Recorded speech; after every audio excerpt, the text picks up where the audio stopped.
All right, is it ready to go? Thank you. Yes, I'm ready to go, Chris. Go ahead. All right, thank you, Julie. Hey, welcome to Obless number 45,326,000 show.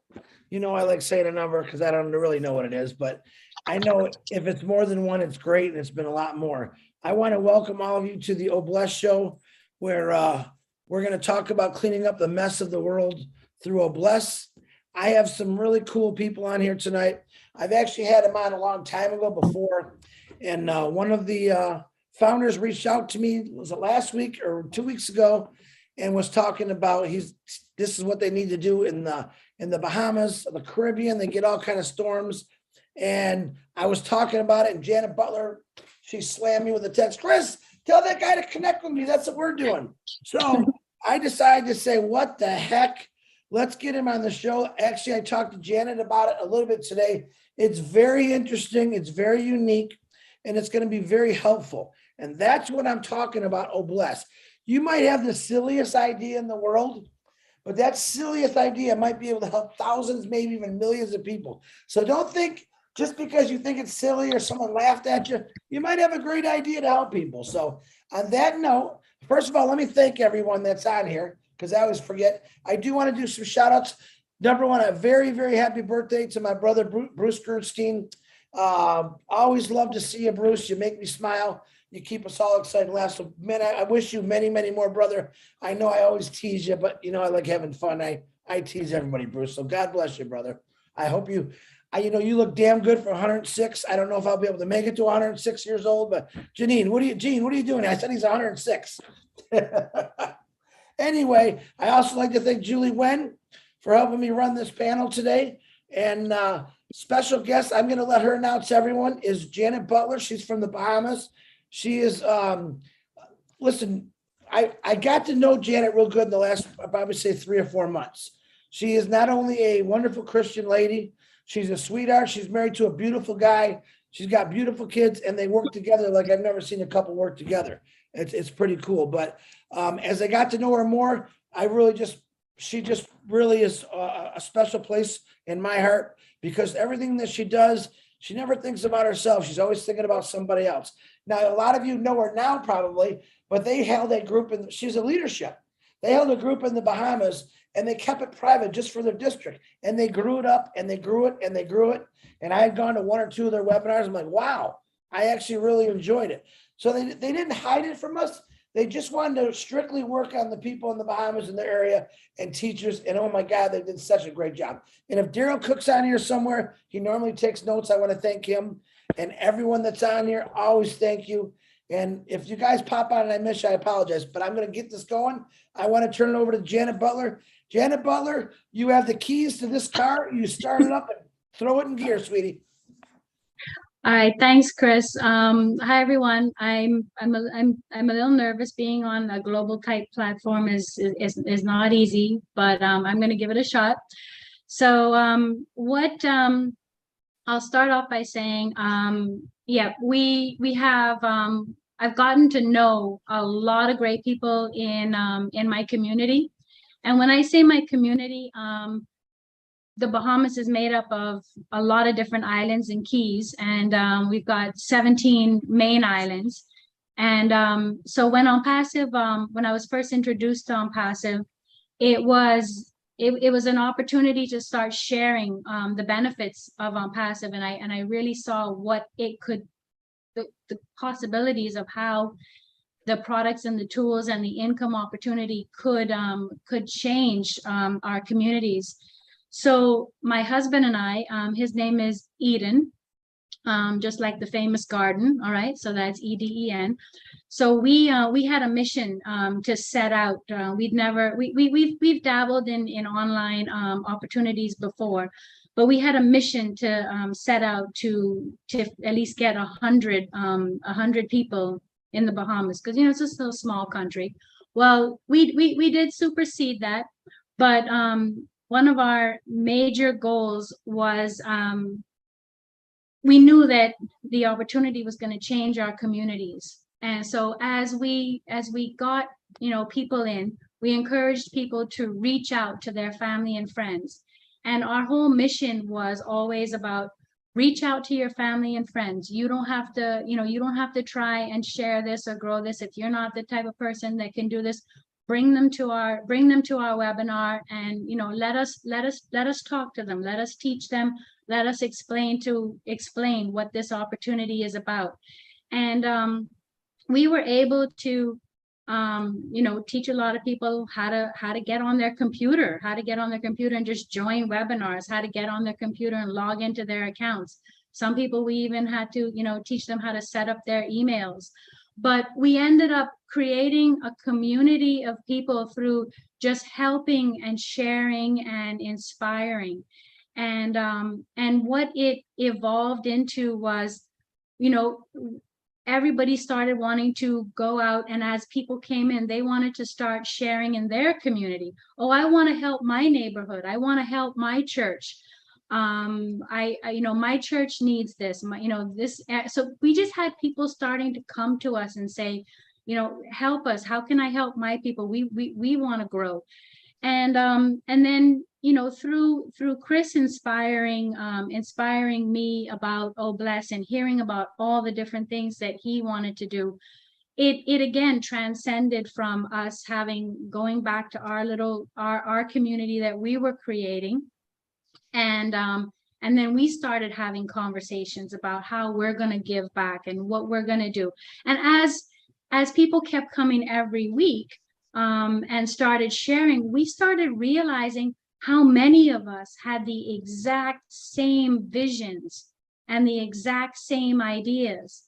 And we knew we just knew this wasn't a coincidence. We really saw that there was a bigger movement going on that was beyond us, that our creator had to have been inspiring. And the more we started asking others to reach out, I mean, it just grew. So we have a couple of different pockets of different things that are happening in our community. But I want to share tonight the one that was closest to my husband and I's heart, to Eden and I's heart. Eden always had a passion for hurricane shelters. And I always had a passion for community centers. So as we started talking to people, and I'm going to introduce you to about 4 different people that I know are here tonight. And one of the ladies who's going to come on next, and I'm going to let them share, because what they're sharing is exactly the same vision. And so I want others to be able to speak up. And this is, and what I would like to encourage everyone to do is start, getting everyone in your little pockets of communities to speak up. So right now I'm going to introduce Alicia Garland. Alicia Garland is someone that I've known for, oh gosh, probably 30 years at least. She was Mrs. Garland. She's senior. I always respected her. She knew me as a child. She was my neighbor across the street. So again, this is very much how it's going to show you how the community it grows. And she's going to come on and tell you, and she's got the model. All right. So Alicia, if you're here, I'm going to have you, if you can open up your mic and speak. I'd love them to see the model. And I've got pictures I can show. Good evening, everyone. Thank you, Janet, for this opportunity. Never in my wildest dream did I think I would ever be on one of your global webinars. And like Janet says, it's a little nerve-wracking. And so please bear with me. I am very happy to be a part of OnPassive. I was introduced by Janet, who brought my family, a whole lot of my family are now members of OnPassive, and looking forward to the changes that it will make in our lives, in our community, in our churches, and everywhere. Like Janet spoke about the hurricane shelter, it's a passion of ours, and some of the people that are in the group, they're also having the same ideas. And it was like unnerving, wondering how could everybody have the same passion for the same thing and not even know each other. But I am the assistant director at a center in Grand Bahama, which is one of the islands. I live in Freeport. And it is called the Evangeline Jervis Community Service Distribution Center. Now, this distribution center is named in honor of my mom, but it is really owned by the Seventh-day Adventist Church in Freeport, Grand Bahama.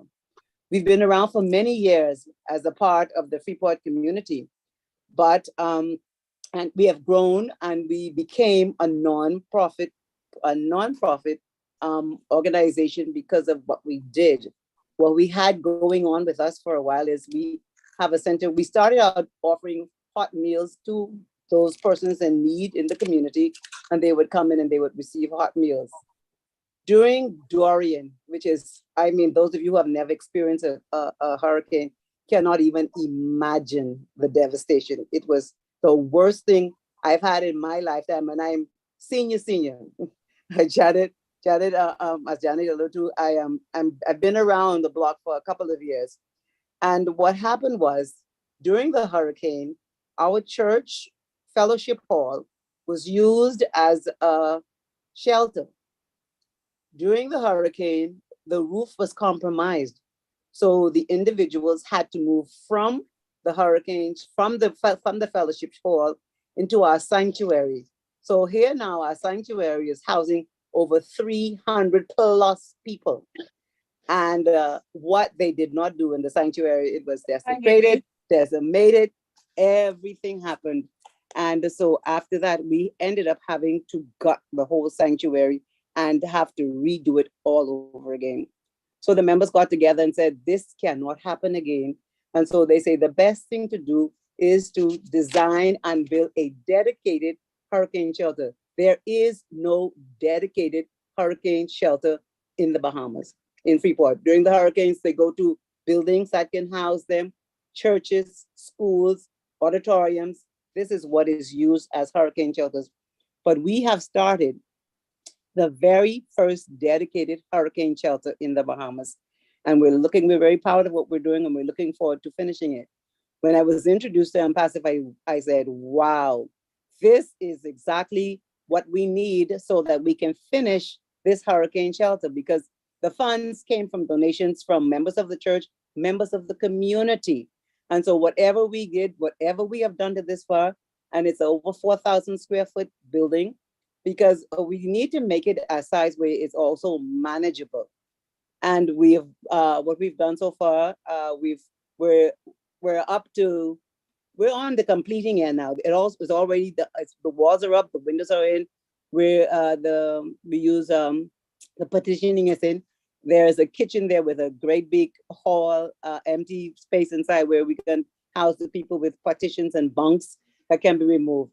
And because our hurricane season is from June to November, we can't just have the hurricane shelter just sitting there doing nothing during the year. So it is also going to be used as a community service center where people can come in every day for a hot meal.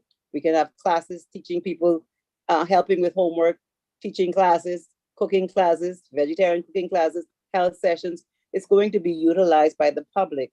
The hurricane season started in June 1st. We were hoping to be able to have it completed because the peak of the season is actually September, October. Those are our worst months, and we were hoping to have it done by then. We're still hoping. It's not done yet, but we're hoping that it can get through. So as soon as we get, that is why we took out an account, especially for the center, to be able to complete it and to maintain it. So we're looking forward to better days when we will be in our shelter, utilizing it properly. And the ideas that we get from ONPASSIF will also help us. And like we said, we are able, since we already have the model, the plan, everything has been passed and is made to hurricane standards. So we are willing to share our plans, and anybody who is in need of this, or with the groundwork we've already done, the legwork we've already done, like Janet said, there's no sense in reinventing the wheel. Wherever we can assist, we are willing to help. So I thank you for this opportunity to share tonight, and I pass it on. Thank you. Thank you.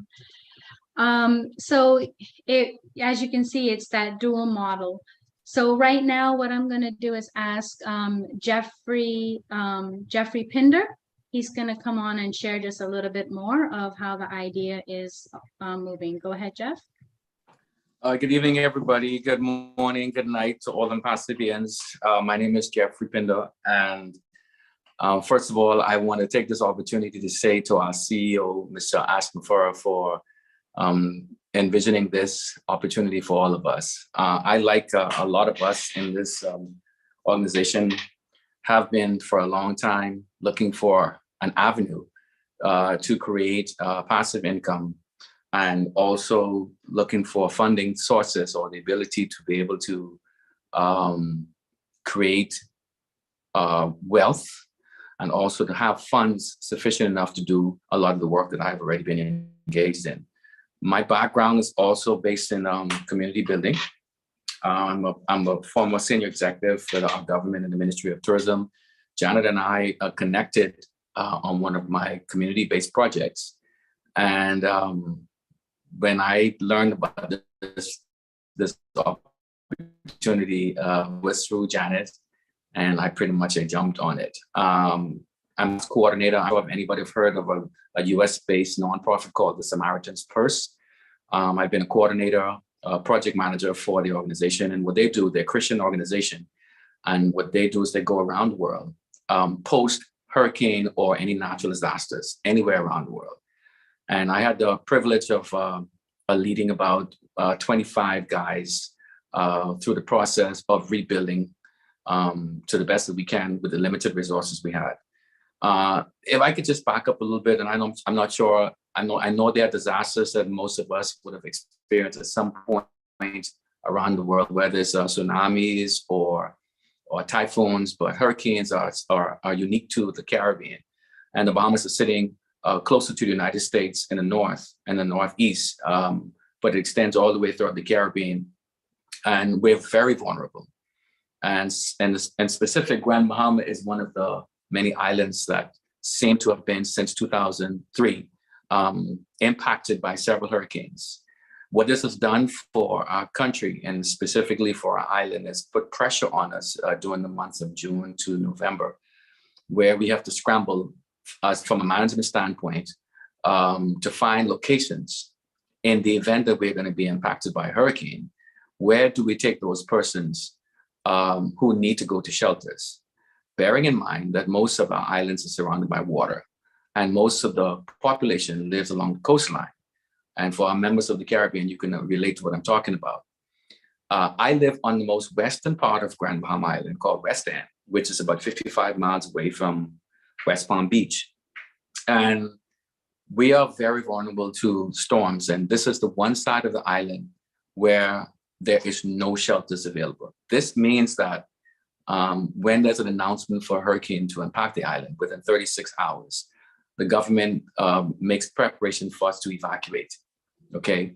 And the truth be told, there is not a lot of spaces for us to go to. So we end up, like Janet said, in churches. We go to churches or some convenient hall, gymnasiums. And these facilities are designed for schools and for whatever they're designed for, but they're not specifically designed for hurricanes. So people end up leaving their homes and they go into these facilities, and they're not adequately outfitted. There's not sufficient space, bathroom facilities. In the case of emergencies, people with diabetes or any other illnesses that need to be managed, there's a challenge with that.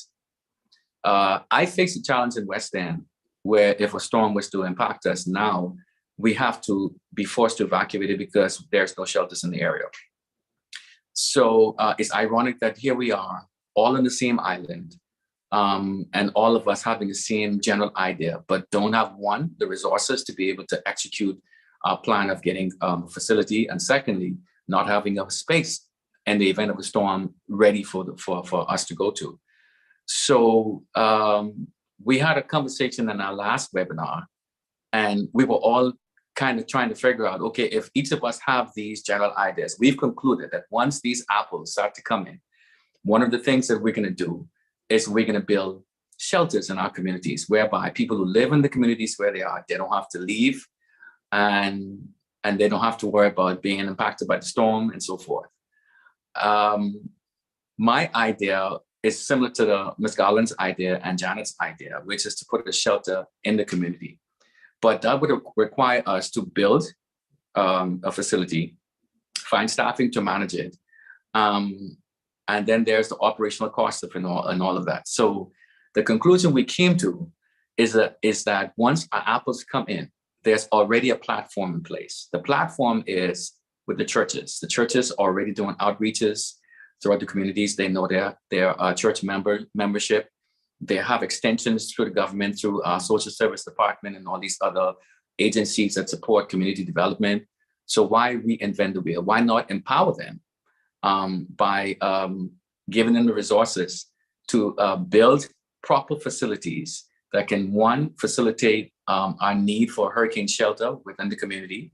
And then secondly, when there's no storm, these facilities can be utilized for community development. I do recall some webinars back, I don't know how long ago it was, but we, Chris, if you recall, we were discussing the possibility of creating what is considered, for lack of a better term, a conveyor belt, if you will, where somebody comes in to a facility at one state, whether it's mental illness or poverty or lack of work or employment or lack of training. And when they leave out on the other side, they will be well equipped to go out and to be self-sufficient. We know that OBLESS is not the vehicle for us to feed people fish every day.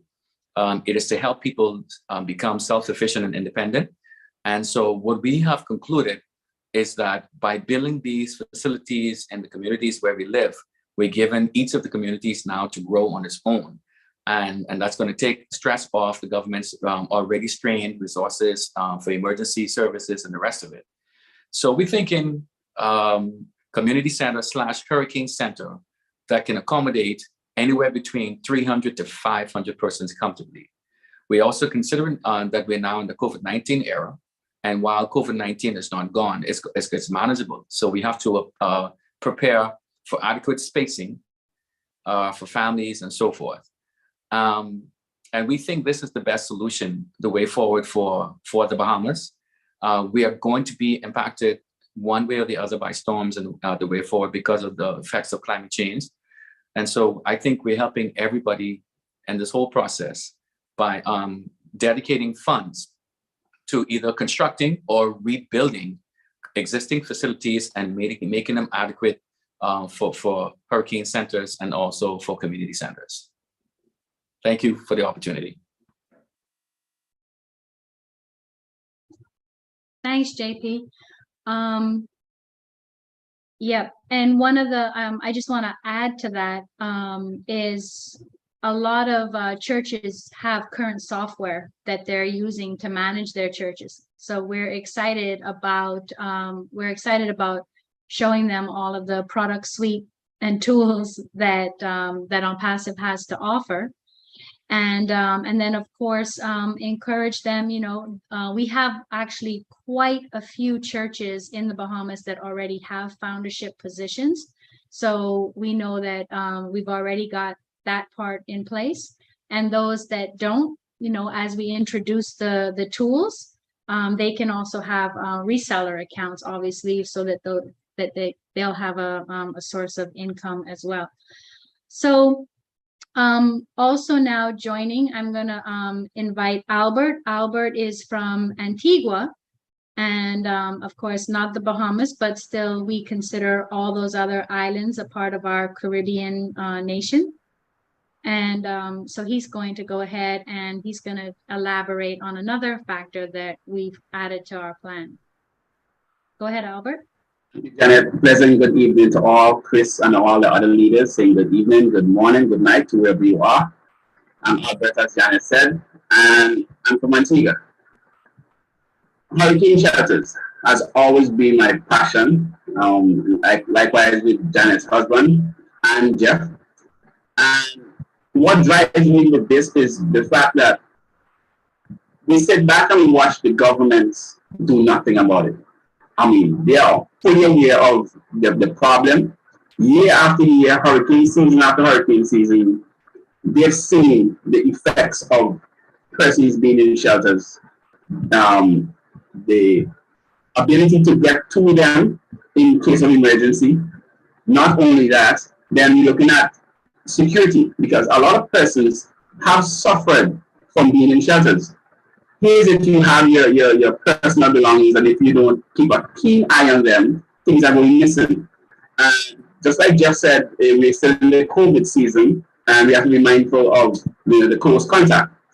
And that is why we decided, let's go and build a hurricane center where we're providing the security, one, and we're providing privacy, two, to families. You want a family who is displaced from home in the community center, in their schools, and do not have privacy. You have girls, you have your kids, and you don't have the privacy. So the Hurricane Center will provide some level of privacy and security for these families who are displaced. In addition to that, we look at unpassive, we came into unpassive with the intention of having time freedom, financial freedom. And in the interest of the time freedom aspect of things, we decided, let's team up with, for us here in Antigua, the National Office of Disaster Services, and that will take off the responsibility of the founders and give that to these government organizations which have been managing shelters throughout the country during a national disaster.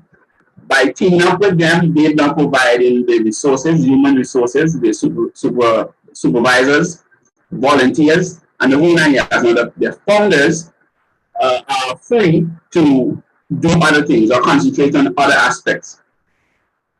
And we figured that's the best way for us here at this side of the island to maximize with the hurricane centers, to team up with the National Office of Disaster.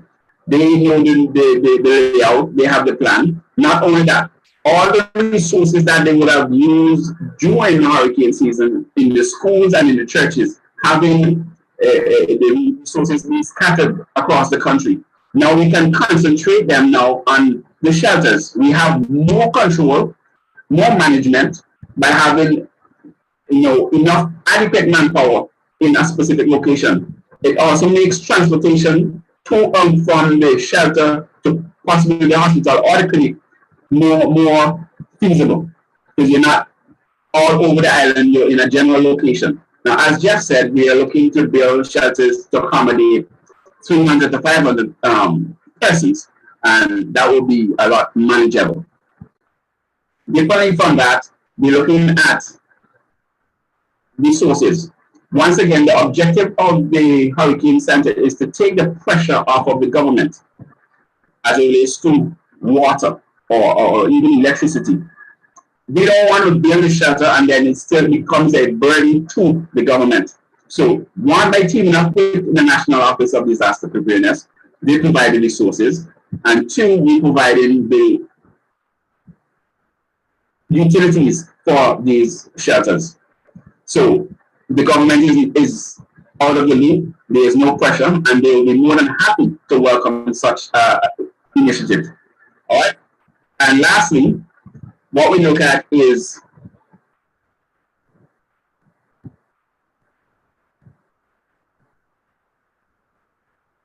the efforts coming from volunteers. As I said before, our aim is to free up the founders. We didn't want to be, here we are, financial freedom, time freedom, and yesterday we've been burdened down with the responsibility of shelters or community centers. So by having volunteers coming in, even if we have to give them a stipend for the assistance, it's not a problem. The funds will be more than adequate to provide such relief to the volunteers. And finally, as it relates to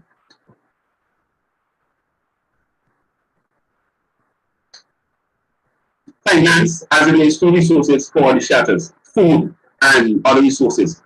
Once again, the founders are responsible for, as long as people are in the shelters, they taking care of the needs of the people, not putting the pressure on the government. We're providing the meals, we're providing the ration for every occupant in the hurricane shelters. So the objective is to really take the pressure off of the government and to bring well-deserved and needed resources for the people in the Caribbean countries. Thank you very much. Thank you. Thank you, Albert. Janet, you take as much time as you want, Janet, to reply back to you. All right, I'm gonna talk, I'm gonna open up for Raphael. Raphael is going to touch on one more aspect of it. Go ahead, Raphael. What's up, all? Raphael here, and I am your friend. Yes, we decided that with these hurricane shelter community centers, that we want to establish like one model that we can use straight across the board. We don't want, we're going to be doing them individually, but we want to use one particular model.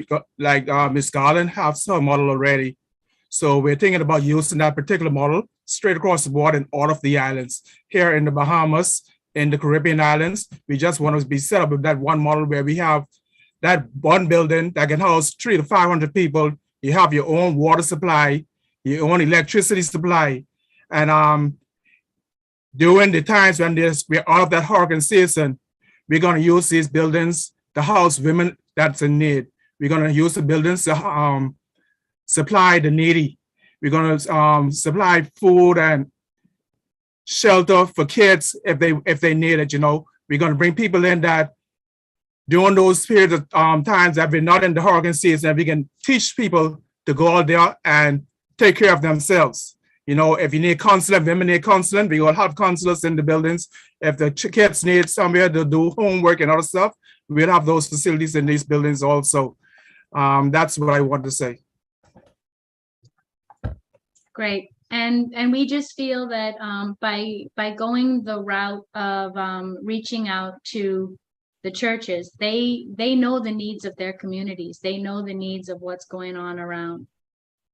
So with that, that's pretty much where we're at. And I hope that we've encouraged you to look into your communities, find like-minded people in your communities that are founders, or when we start doing the resellers option, looking out and growing from within. I firmly believe, we're in so many countries around the world. And if we all start with our neighborhoods, we all start with our communities and find those people that are doing it and providing the resources, we're going to be there. We have one more person, and then I will turn it back to Chris. We have Mirthlyn Butler, and she's representing Nevis. Mirthlyn, do you have anything you'd like to share? Good night, everyone. Thanks, Janet, for inviting me. I really don't have anything to share. I'm just going to back up what Albert said, because he's in my neighboring island. So basically what goes for Antigua basically would have the same thing for Nevis. So, I'm just happy to get ideas and partner with all of you guys. So, fabulous. And that really supports what we're talking about. Why reinvent the wheel? Let's find what's working. Let's just highlight the good. There's so much good in the world. We just need to highlight it. And I hope that one day our news channels all around the world will be filled with the positive things that are going on in the world and not the focus of the negative. So I'm hoping that there's going to be some founders out there that are going to take over some of these TV stations, and that's going to be their mission. And they're going to go and look around and see what all the founders are doing, and let's just change the way that it is. And the good is out there. We just have to showcase it. That's what we're about. I'm all for that. Back to you, Chris. Yes. What do you want to give it back to me for? You're doing a great job. Well, you can open it up for Listen, questions. you got a really big heart, you guys. I appreciate it. And I hear this a lot, what you guys are saying, let's not reinvent the wheel. I'm going to change it just for a different perspective. Okay. You know me, I'm crazy. And I think so much different than a lot of people. I don't even understand myself sometimes, but I do want to reinvent the wheel. I want to reinvent people's lives so they don't have to continue to worry about after 3,000 years, why we don't have shelters for hurricanes. Okay. I want to reinvent the wheel for, hey, you don't have to go to work if your family's sick because you can stay home and take care of them now. I have a lot of reinventing that I want to do personally, but I kind of want you to think the same thing. You guys, believe it or not, are reinventing the wheel. You just get rid of the wheel altogether. All right. Because we're talking about reinventing lives. You guys are taking human lives that have really been, I mean, how many people get crammed into one of these churches? Raphael, you get Jana, how many people actually, oh, hey, we got a hurricane. Everyone get in that church. I mean, is there enough people to get crammed in one church, or what's the number? I mean, it's just, they're all different sizes, but yes, it's definitely overpopulated. I mean, it's not, it's definitely beyond the code Right. for what it's allowed. So, Let me ask you this question. How many bathrooms are in that church? That's just oh my gosh, they're minimal because again, they're only there to service people for a few hours once a week and, during Exactly. service. So- So no. So yeah, sometimes we have to reinvent the wheel for the better, where we could take that wheel and we could turn that wheel into a beautiful shelter, we'll say, with plenty of toilets, plenty of things. But you guys are doing something that no one ever thought about before. Why wasn't it never thought about? Governments, we talk about that all the time. And I don't want to say that bad because they might be listening to me, but I don't care. They're no good for any, they've never done any good for anybody. We got people from all over the world in this company right now, through Impassive, through Ashma his dream, saying, wow, we can really do this. Yeah. And I want you to tell yourself that. I want you to look right at Raphael's face. All right. I look at him and I can already see we could do this. I look at Janet and she's saying we could do this. Alicia, Mirthalyn, for God's sake, Engineer Mike is saying we can do this. That's the mindset that we have to believe. There's going to be people out there say, what do you mean build shelters for the people that live in paradise? Well, you see, guys, we think they live in paradise, and maybe they do have beautiful weather and beautiful conditions, but when that big old black cloud comes rolling in and they got to run their entire family, whether if it's a baby or someone that's 95 years old, to a shelter with 1-2 toilets, all right, that's just me thinking, because I got to go to the bathroom once in a while, just like all you got to. And if I got 600 people crammed into a church, God bless the church, and that's how I think. I don't think about the real big things sometimes. I think about those little things that matter, about the brand new baby that was just born and is crammed in with quite a few people and germs, viruses. And then I jump up to the 95, the 100-year-old person that's still alive, and you're jamming them in there and they're frail and fragile.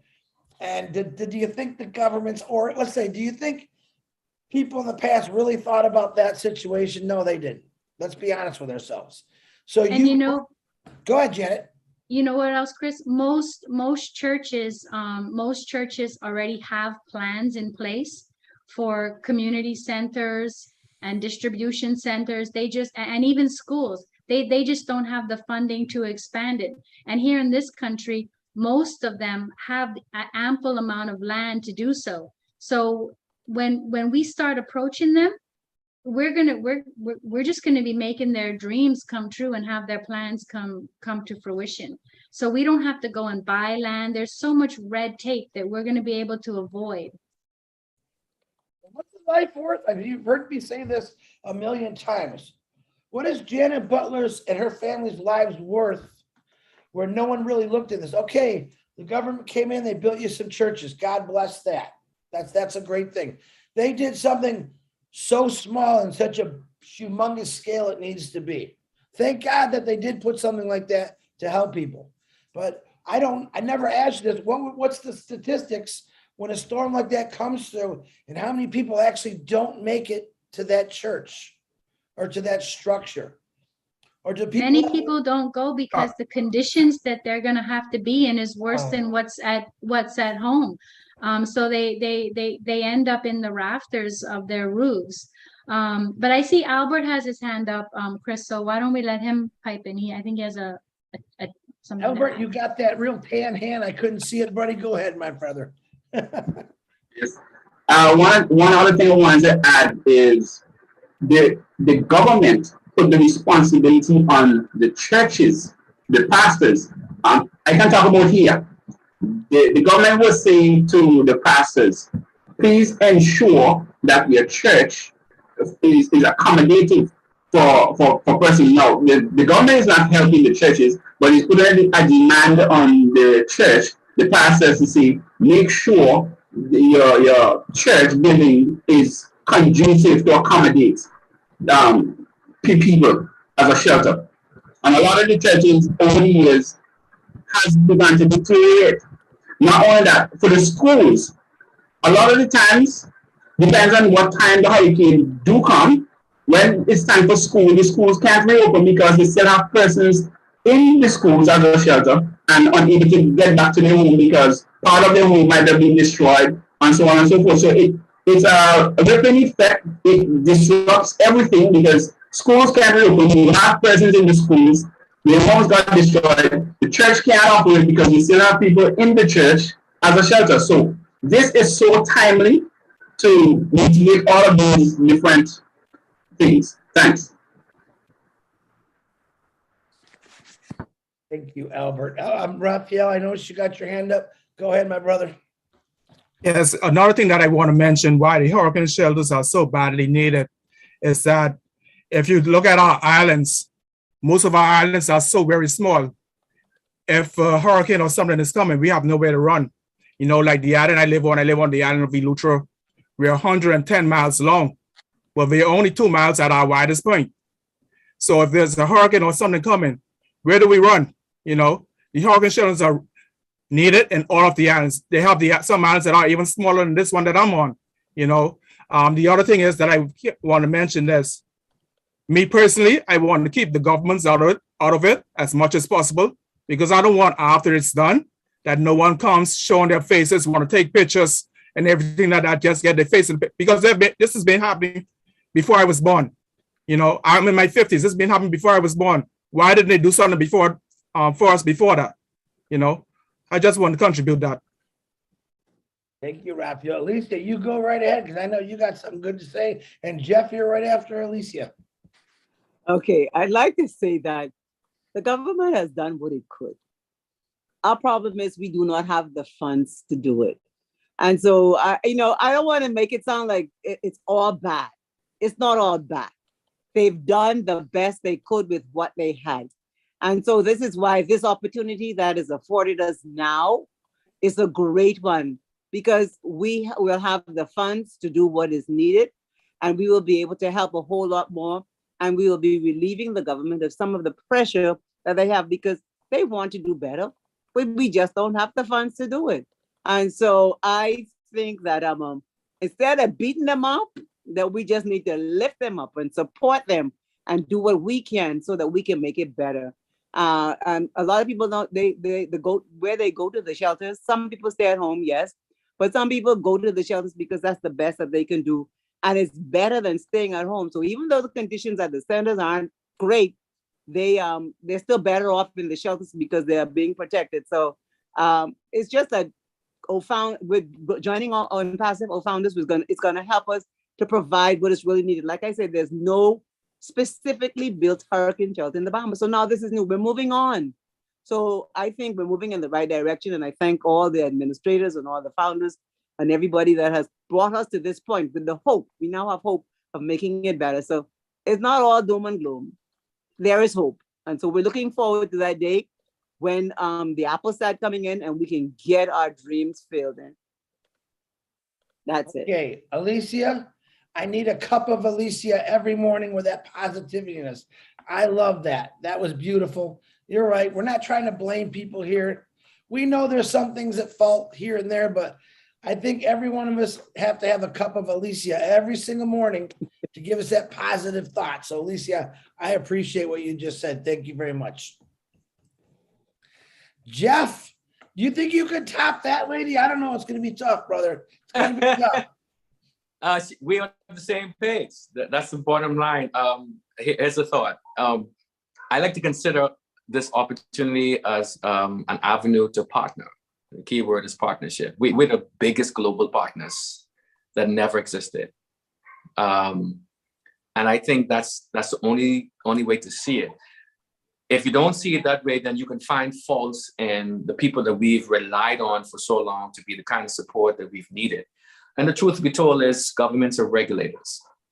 We have been put in the position where they've been forced to take on these other roles because of us not being able to do what we want to do for ourselves. And on passive is the avenue to reverse that. I mean, almost immediately reverse that. So I see a partnership. The partnership, there's some good and there's some bads in there, but the partnership will allow us to take, like Albert said, the stress, the pressure off the government. And not only that, we're providing hope. Hope is the key word. I love the word. The two words I love is hope and opportunity. We're providing hope for people who don't have to now develop mental illnesses or stress, because here comes the potential threat of a hurricane. And oh my God, I don't have anywhere to go. I don't have any food. I don't have a car. I don't have medication. I can barely take care of myself and my 5 children or my whatever your personal situation is. By us going in this direction, we have first of all taken this pressure off our neighbors. And if we take this pressure off our neighbors, they're less inclined to face fatality or death as a result of stress-related illnesses. And bear in mind, the real issues with hurricanes impacting or any natural disaster is not doing the natural disaster itself. It's the aftermath. So if I go into a storm knowing that I'm going to a shelter that is adequate enough that when the storm passes, there's a good possibility that my house was destroyed. So I don't have to stress and worry about getting out of the shelter and going to the house, because the shelter is providing with an adequate space and an appropriate time frame for me to be able to get back on my feet, because all the basic needs that I have will be met in the center. And so while there's clearance of the road and moving of debris and trying to find adequate places to find clean drinking water, I mean, we're facing these circumstances right now. And bear in mind, we just had a storm 2 years ago. Okay, we've heard the anniversary of Hurricane Dorian, the worst storm that has ever impacted the country. And to this very day, there are persons in our community who have not gone back into the houses they lived in before the storm. It's just traumatic for them, okay? And besides that, they've been displaced, either moved to a different island. There's some 1,500 plus persons that were confirmed missing because of the storm. Imagine the families that remain and the stress that they have to deal with, knowing that the house is gone, and plus they have to find ways to now cope with the loss of the lost family members, and the spill off, it just spirals downhill. So I see a partnership, okay? On passive provides this partnership that's going to reverse that level of stress. We are the correction right now. I'm a part of this organization. I'm a part of this movement. I'm a part of this great movement that's going to be that correction to the issues that were created, whether it's the fault of the government or the person itself. I know for sure we can't fix, like Ash says, we can't fix everybody, but we can fix somebody. And that's generally the attitude that I have towards it. So you could imagine us having a facility that immediately after storm, you have no idea when you can get on the road, but it has adequate water supplies and all of these things that you really need. That's amazing. And having the network of support from the OnPassiveans, that in the event that you need to raise additional funds, we now have access to a tool or a vehicle that can help us bring our neighbors back to what it was before, or even better.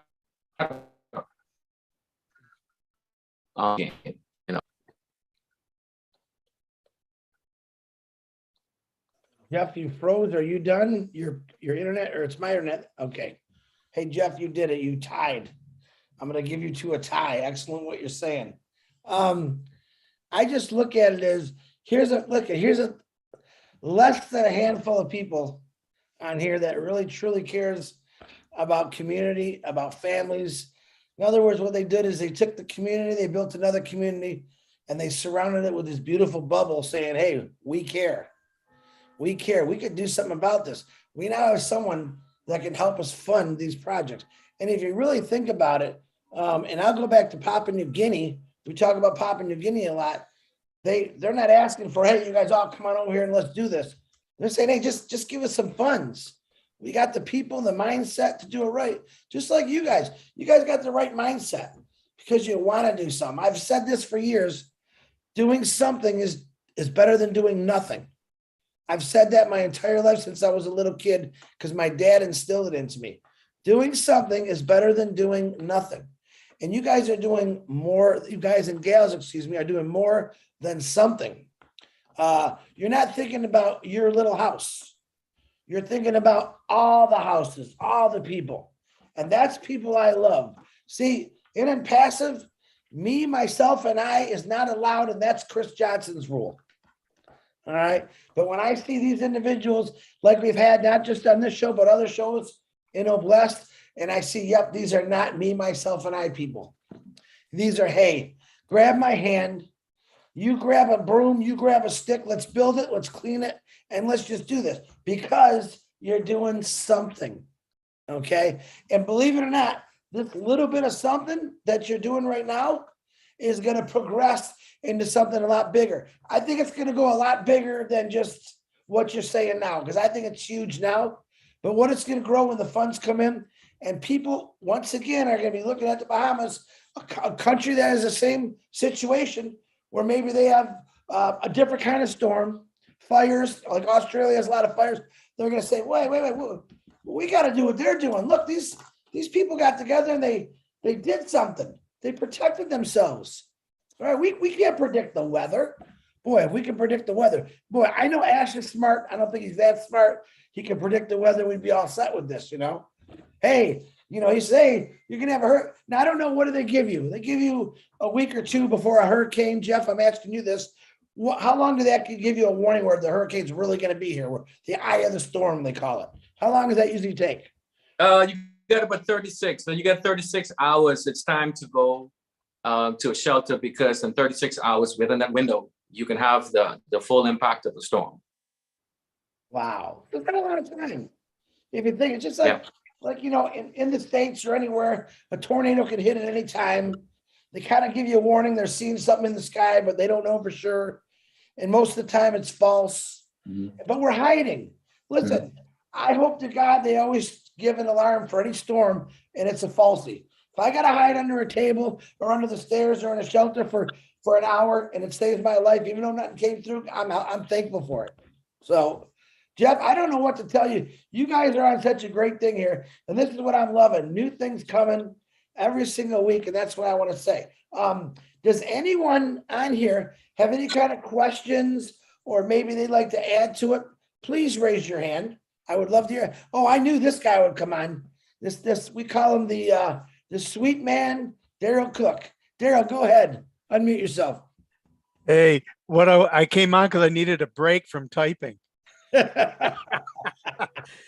You know, folks, what I've learned, I grew up in the United States and my daughter moved to the Bahamas in 1998. She's lived there longer than she lived in the States. And I just did a little calculation.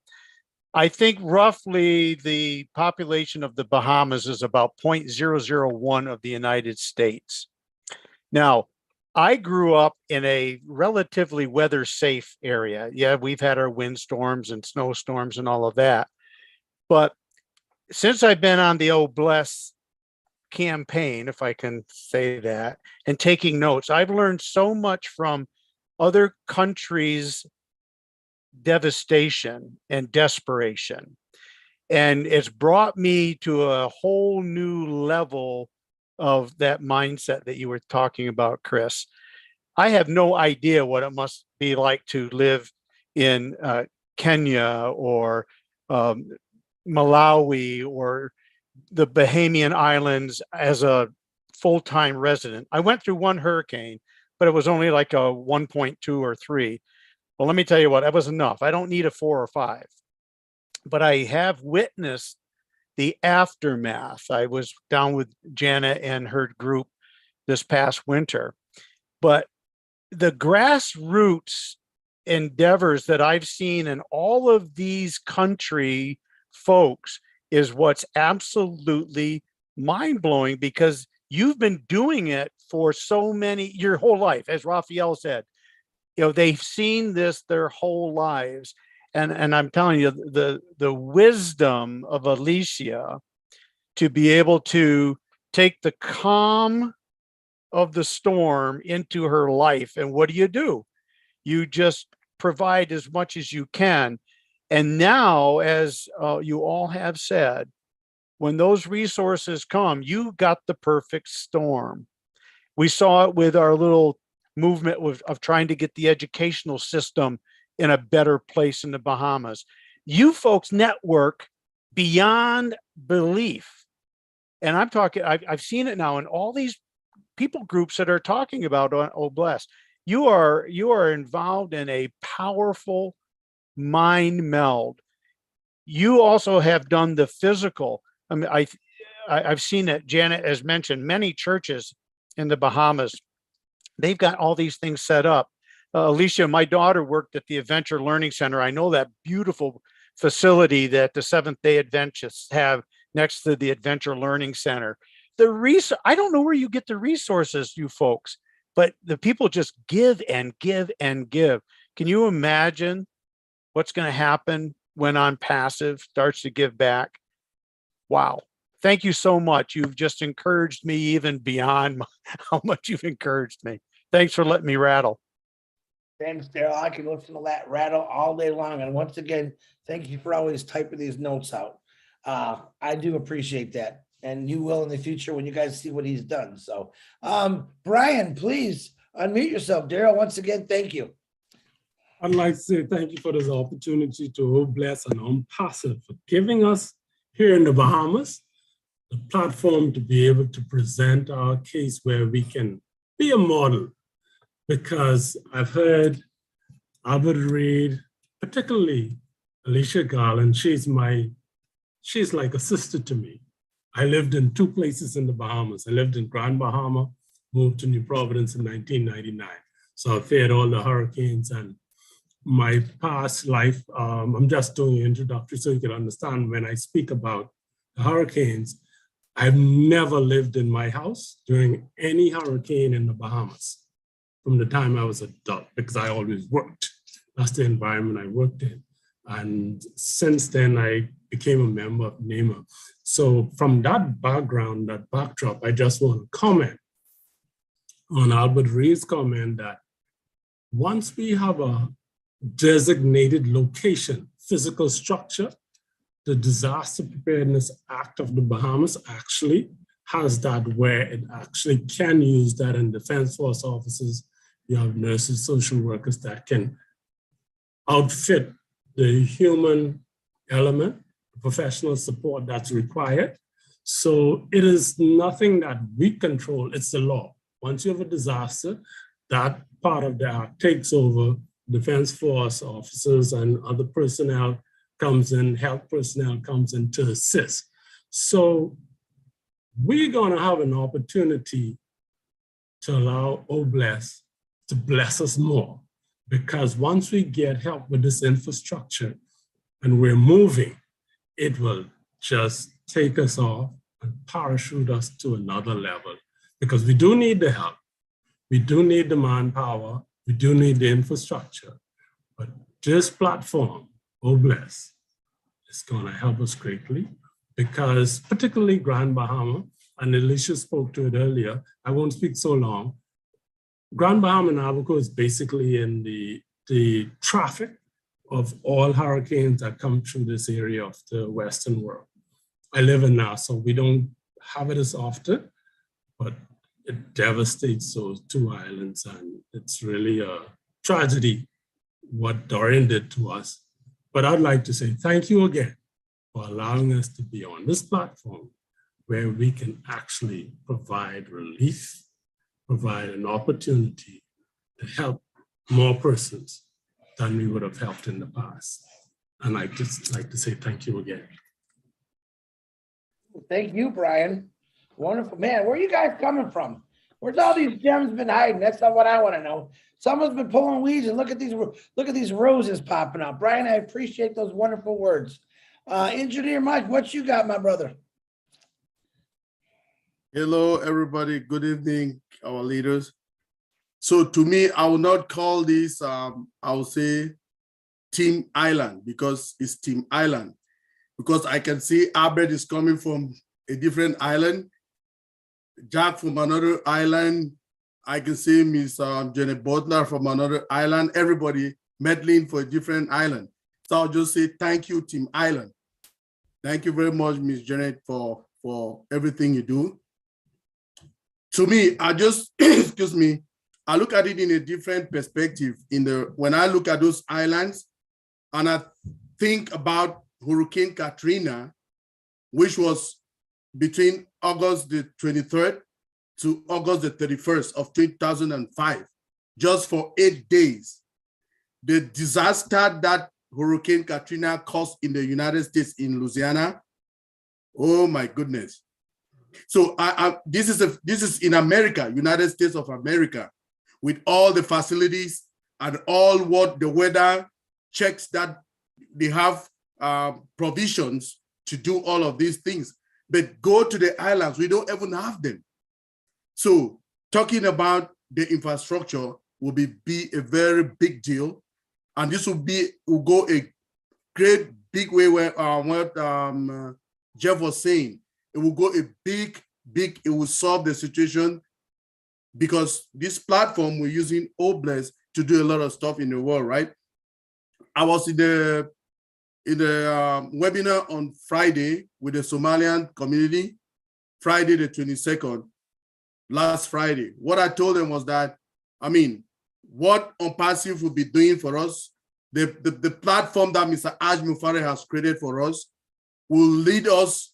It will help us to change the stories. We will write different stories in different communities in the world. All those economic aspects, that some concepts that used to happen like they will write, they'll say, okay, this is equals to this. OnPassive would change that history. It's a different ball game, okay? We're coming with different kind of disruptive technology that will help us in this platform to help other people. Like I said, Jeff just said, okay, Mr. I said it. I can't help everybody, but I can help someone. I can change someone's world. So this platform that he created for us, we'll use it to change stories in the world. We'll use it to bless other people. So let's just keep together, keep being together, working as a team with Mr. Ash's leadership, through Chris Johnson, we can make this happen. Thank you, everybody. Chris, if you don't mind, I do want to add something to that. Engineer Mike, that's so on point. What I want to say is, you know how when Ash first started OnPassive and he had his image and vision of what it was going to be, and in the now we look where we are now and we see how much it's grown, and that's because he has been in it, and all the tech people that are building everything, they've been in it, and as he kept adding people and adding partners and adding everyone to it, and it started to grow, and you see how it grew way bigger than what he imagined. Well, us founders, we're just at the beginning. We're just at the beginning, and we're just doing the vision. We're just doing the thinking.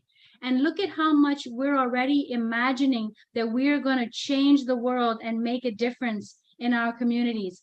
Imagine now, once we get started and we start doing, and we all stick together, and we now have people come and join us.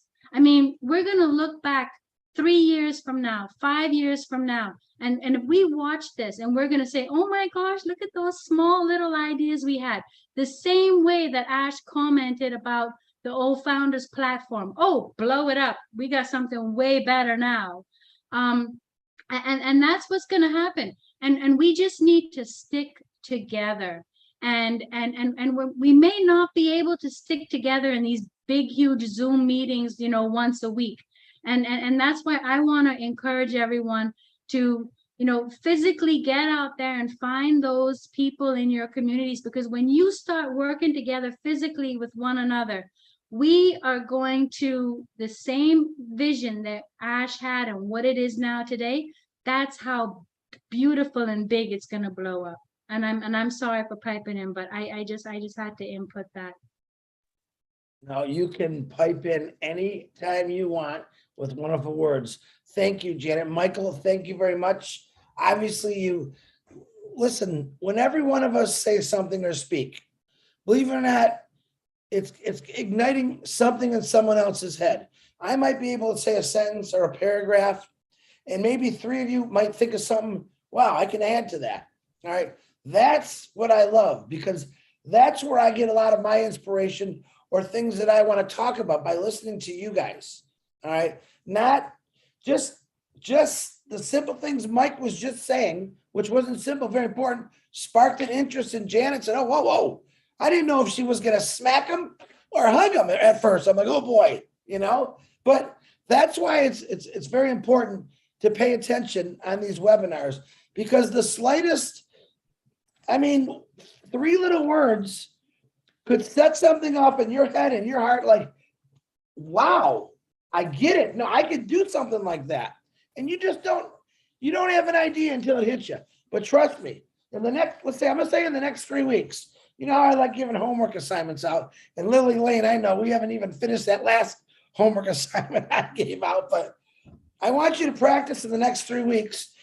When you're going to webinars, okay, and go to different ones, spread it out a little bit and see what intrigues you. See what words intrigue you. There's words out there that will light you up like a big Christmas tree, like, wow, and it's going to make you think. So I'm not one of those, I'm a, what do we call it? A daydreamer, where you could be talking, all of a sudden I'll be like, I'm on the lake fishing right now. What did they say? I'm a floater. But there's those words that you guys say every once in a while that says something off of my head. Like, well, I gotta talk about it. That's when I want you to raise your hand. Remember, no matter how silly or how funny you think it is with someone else, that might start an entire system to save a lot of people or help a lot of people. Kind of just like what Ash did. He built a system, designed it, dreamed it, not for himself, but to help a lot of people. So think like that. All right. Thank you, Mike. Thank you, Janet, once again. My beautiful sister from PNG, Joanna, please unmute yourself.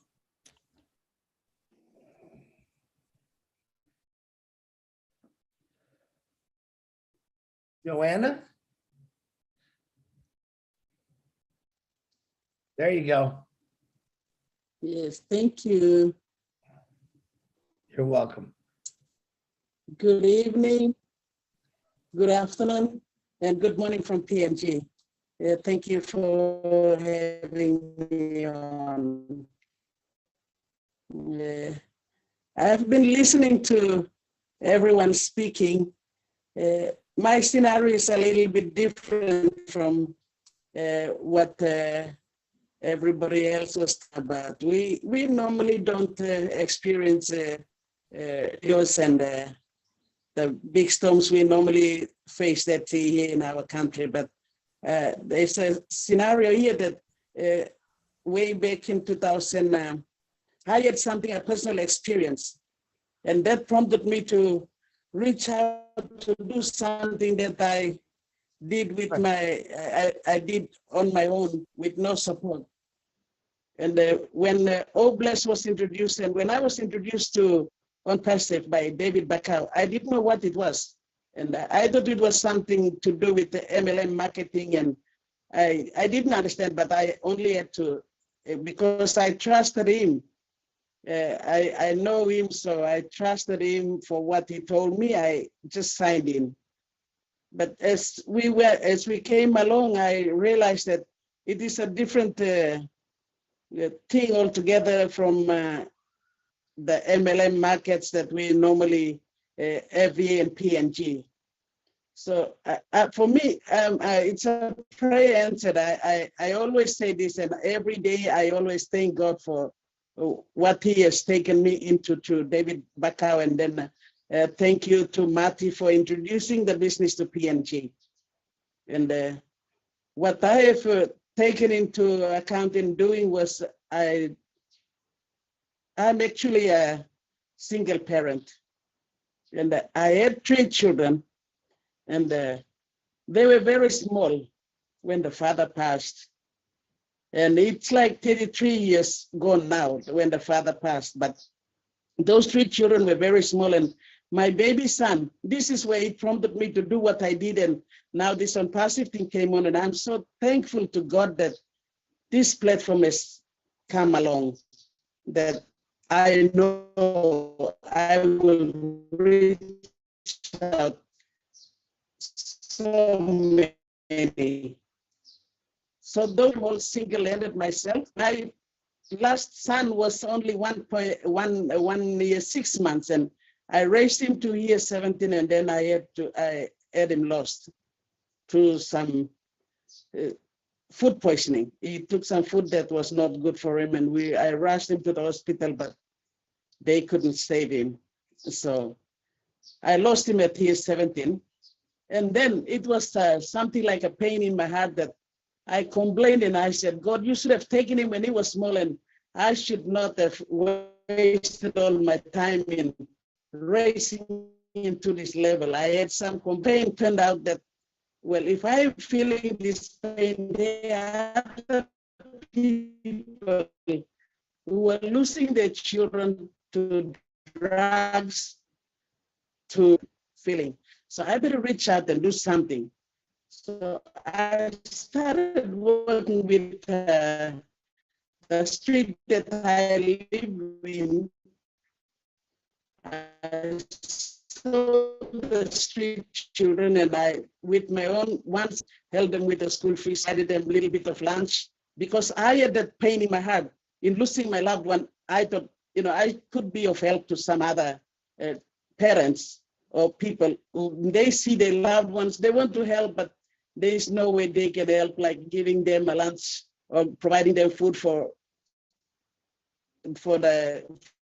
dinner, for breakfast, all that. So I reached out in a small way, and then I started with the church that I go to church with. I talked to the pastor, and I said, I see this gap in there, and can we use that church to feed these children, and try and identify and who needs school fees and all that. I'll chip in myself and try and support this, but can we use the church area? And then the pastor agreed. So every fortnight, I would provide them a meal through the church. The drug addicts, we have a lot of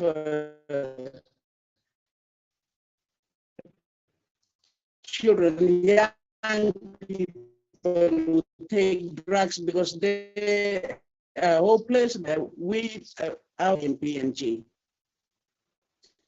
People, when they cannot get a job, they turn into drugs. That's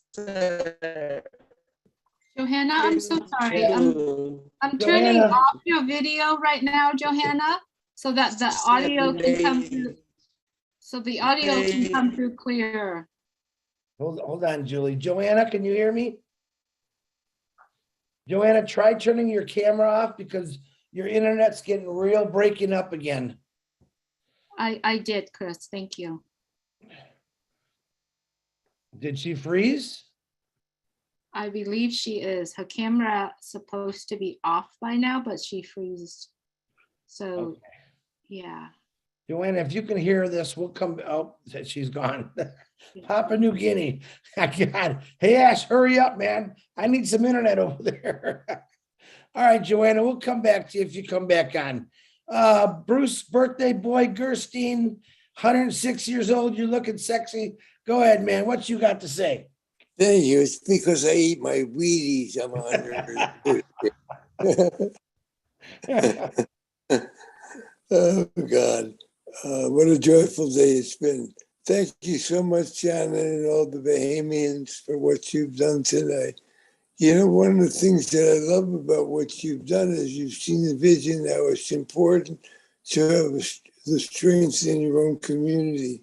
Because when you have strengths in your own community, you can branch out from there. But when you have that base, things go stronger. I have some questions for you, though. My first question is, Janet, you said about, Bahamas is such a low-lying country. It's like being in Florida, but in the Bahamas. There's really no mountains, there's nothing high ground. So when you build these shelters, and I remember the devastation you had during the hurricane, it was so sad to see the water coming up and people being stuck while the water was coming up on the building. But so how would you build shelter? What is your plan for building shelters when you have such a low-lying ground? That's my first question. I think since Janet brought that up first, let's ask that of Janet. Someone want to answer that from Janet? I can take a stab at it. When we had the architects design our building, we had to build it above. They have a standard amount of footage above the ground level for us to build the shelter, so it had to be built above. There's a measurement they use in the area where you live where the water has been known to come, and so we had to build it according to that code. We also had to use hurricane shelter windows. We also had to put more steel and tie beams and everything extra that was done to code. It had to be done towards, we have a hurricane code, so it's built to that. It is built to standard so that it could withstand X amount of wind and like I say, for the windows are hurricane shelter, hurricane proof windows. And we had to build it above the level that is required by the government. This is mandated by the government for us for the hurricane shelter. Right. So you would have to have pilings and have them up, like in the islands in New Jersey, where we had bad hurricanes, also or bad winds, and the water would rise. A lot of houses were built so that they were 10 feet above ground. So ours is not 10. Ours is not 10 feet above ground, but I can't remember exactly the height.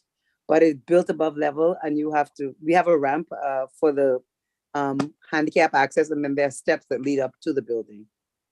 And my next question, when it comes to that, do you have the manpower and the technical capabilities in Bahamas to build this? I can speak to that. I don't know if Janet can answer that, but she has pictures they can show you where we're about 80% completed. Yes, we have all the manpower, and we have the technology, and we have everything that we need to build it. It's just the funds. Go ahead, and Mr. Pindo. Yeah, I can speak to that. I'm a contractor. The building codes since 2019, pre-Dorian, is changing post-Dorian, and so right now, our building codes match Miami-Dade's building hurricane code. So that means that the average house is built with 3 feet above grade. And typically most of the islands are within 3 to 4 feet below grade. So we're building now by standard. Everything has to come 3 feet above grade. So the average foundation before Hurricane Dorian would have been, when we put our foundations down, we use number 5 rebar steel. So when we come up out of the ground, it can withstand a minimum of a category 1, which is a 76 miles per hour and above. Now that the codes are changing, we're gonna go perhaps to a minimum of a category 2. So all of our buildings as we build now, it's not that we get wiped away with storms, but based on the magnitude and the length, the duration of Hurricane Dorian, we're forced to increase even above the Miami-Dade codes. So in terms of the technical support and the manpower, like Ms. Garland said, we definitely have that. It's just that now, especially those homes on the coastal area for Grand Bahama, Freeport is in the center of the island. And then you have the western and the eastern part of the island, which is mostly on the coastline. These are the areas that are more vulnerable to hurricanes because they will be the first impacted before it comes inland. And so in these areas, the houses, as they're going to be rebuilt or reconstructed, or even new constructions, they're going to have to meet those codes. So average foundation is going to be about 4 to 6 feet above sea level. Okay, so that's going to improve the ability for us to be able to stand flooding. And there's a general model that's being discussed where we'll have to put our houses on concrete pylons that are 3x4 with number 5 rebar steel in the center of it, so that the houses can now have water run underneath it as opposed to run into the houses. If you're living on the coastline anywhere in Grand Bahama and the Bahamas, you're going to see that be the common trait for us.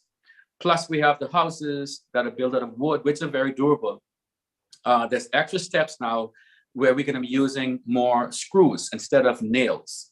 And then you would have to have extra, we call hurricane clips. These are these aluminum-like clips that they put every 2 feet or throughout the ceiling. So we're going to be expected to put more.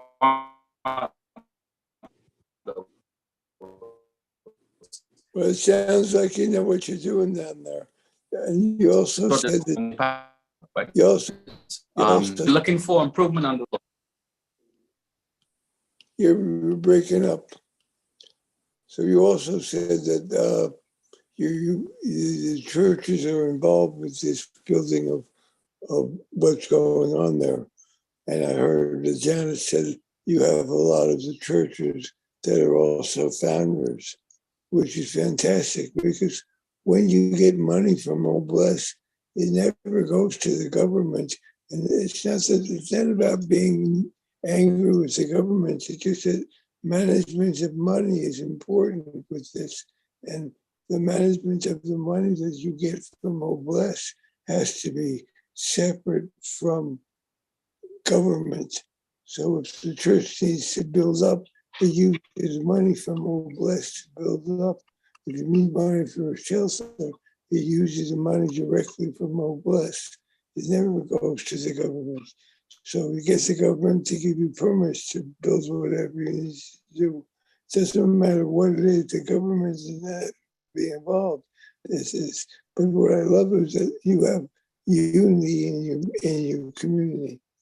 And the beautiful thing about Oblast is that it's created the vision of hope for all of you to know that there is a solution for the situations and the challenges that are in the Bahamas, and also in Jamaica, and also in Antigua, and also in all islands in the Caribbean, because there's a lot of devastation going on there. We're lucky. We've had a lot of hurricanes that bypassed us, and we live in Florida.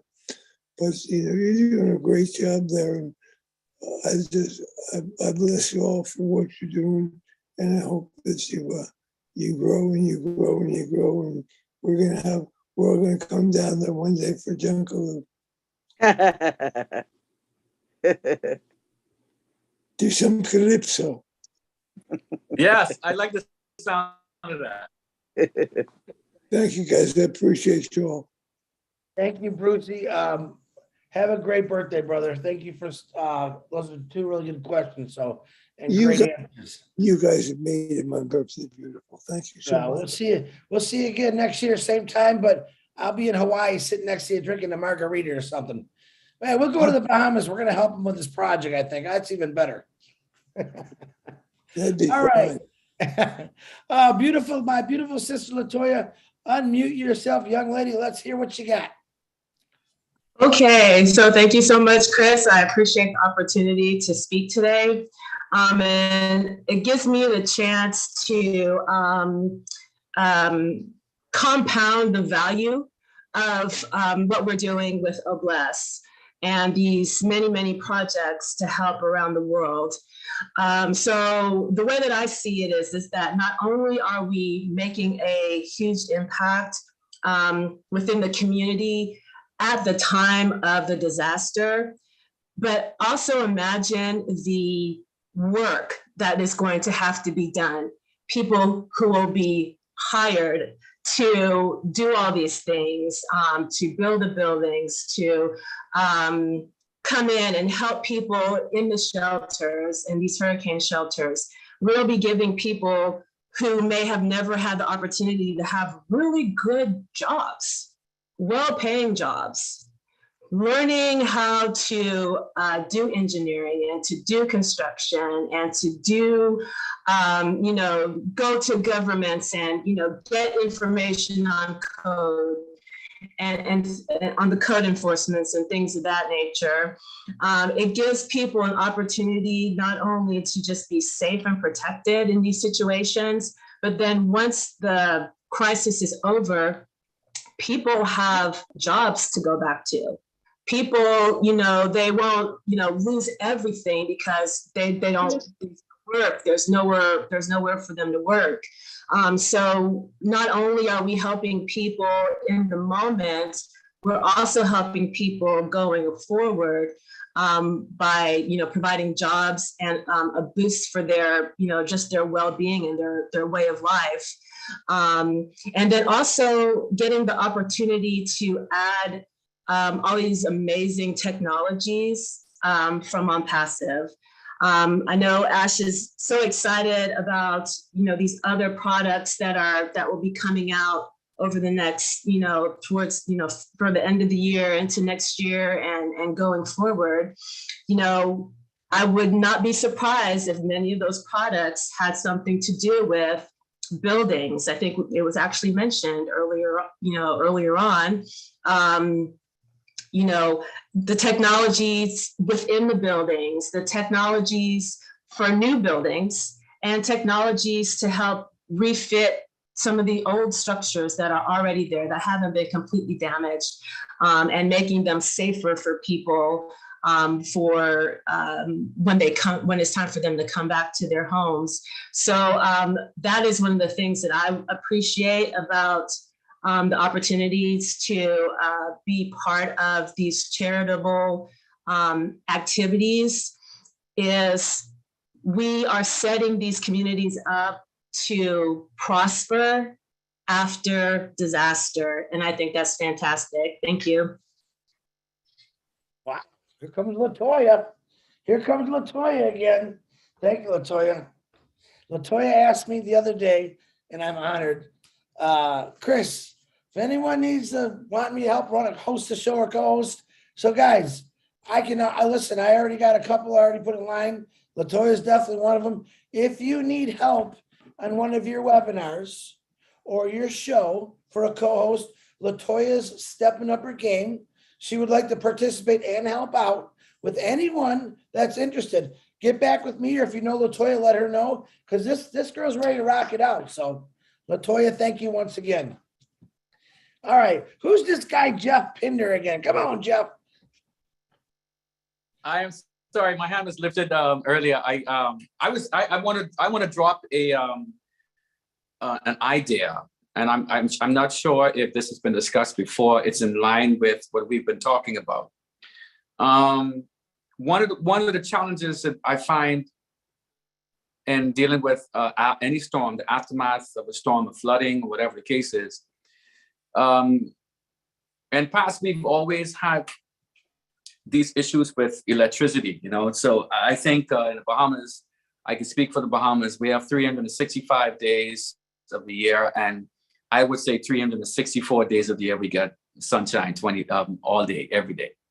So we're not maximizing. I'm an advocate for sustainable development. So perhaps there's an opportunity here for us to maybe package a post-hurricane kit that includes a solar system or solar pack that persons can use to energize their small area or their homes. We've got some pilot programs in one of the largest islands in the country. It's called Andros. It's one of the least populated, but there has been some NGOs that have outfitted a few of the elderly homes with solar systems that's adequate for lighting and maybe for refrigeration. And perhaps this is something that can be used through on Passive to create, maybe a product or access to bulk product that we can use for distribution post hurricane or post disaster. Because that's one of the challenges. People don't have access to utilities or communication. You can't have communication without electricity. So maybe there's an opportunity for us to create something or partner with whoever's creating or invent something related to solar panels and solar systems that we can use for post-hurricane packaging, if that makes sense. Hey, listen, you know what my policy, something is better than nothing. Everyone say in your head, ready? Something is better than nothing. And keep saying that because there's so many somethings out there and we do nothing about it. So Jeff, excellent. I love it. Karina Lance, come on, beautiful. Open up that mic. Thank you, Chris. Thank you on Passive Viewers, everybody here. I love you guys. I just wanted to come on and share a little bit of my passion besides on Passive. For me, the ocean is my passion. So the ocean and animals, I want to clean the ocean. I don't know if I'm going to be able to accomplish that. It's going to be a chore and a half because I keep dumping into it. But I want to try to clean the ocean and maybe try, if possible, stopping them from dumping and try to find another solution. That's what I've been racking my brain with, trying to find a solution to what to do with our garbage, because we can't burn it, that goes up into the air. We can't bury it. It goes into the earth. I don't know what kind of thing we can come up with to try to get rid of our garbage, but that's going to be a chore that I kind of want to look into, is that cleaning the oceans, the 4 oceans you probably heard of, where they have the machines that go through and pick up the garbage that way. So I'm going to get them lots of that stuff, and also with animals and sanctuaries and stuff like that. And then your simplicity when it comes to just food and water. To me, nobody should be without food and fresh water. It's a simple thing that I believe everybody should be entitled to. So those are my passions that I want to get into and look into, and as well with the Book of Angels, with getting the homeless off the streets and that kind of thing. But I just wanted to share with you. Thank you so much, Chris. You are very welcome. Yep, Karina, at least some ding dong thousands of years ago thought of an idea to throw garbage in the ocean because it was so big, and you see what that helps. So where one idea didn't work so good, your idea, and it'll come to you sooner or later with a bunch of people, and we'll get those oceans cleaned up, because I'm a water guy. So good for you. Thank you very much, Karine. Oh, and my beautiful sister, Narelle Warkan, who I haven't seen. I know she's there. She's gone through a lot of stuff. Welcome back, beautiful. Go ahead, Narelle, unmute yourself. Thank you, Chris. Thank you, everyone, for being here, for supporting Chris and Obless. It really is important. Thank you, Janet Butler, and for all of those who spoke from your country. It really is important that we, what the saying that I goes, and I know Chris has his, but together we are stronger. Okay, that's one of the ones that I use a lot.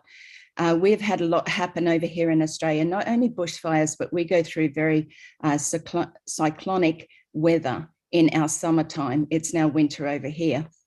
And in 1974, Darwin was destroyed by Cyclone Tracy. You may remember, some may have heard, but it wiped the whole town out. On Christmas Day, they woke up to their town being flattened. 71 people were lost in that cyclone, which was quite amazing that it wasn't more. About an hour and a half north of where I live now, there was a cyclone came through in 2011, Cyclone Yasi, and with destructive winds of 250 kilometers an hour, which equates to about 155 miles an hour. The winds are just so destructive. But one thing I heard from our CEO the other day, or what I picked up on, which is I think is important that we all share, what we hear from our CEO, or what our perception is of what we hear, is that we are not here in Obless to give handouts. We are here to give hand ups. We are here to help those and lift humanity. not just handouts to make everything, a feed. I've always said that I don't want to throw money at people. I want to be able to change their lives. And one of the things I heard our CEO say was that let's not only just help these people in need, but also create an environment where they can learn, where they can step up and become more educated, where they can step up and they can be the leaders in their communities to be able to make the changes that are needed in their communities.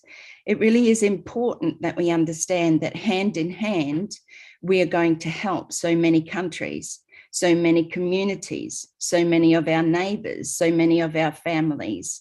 But I really want you to look at the fact that OBLESS will also be a platform.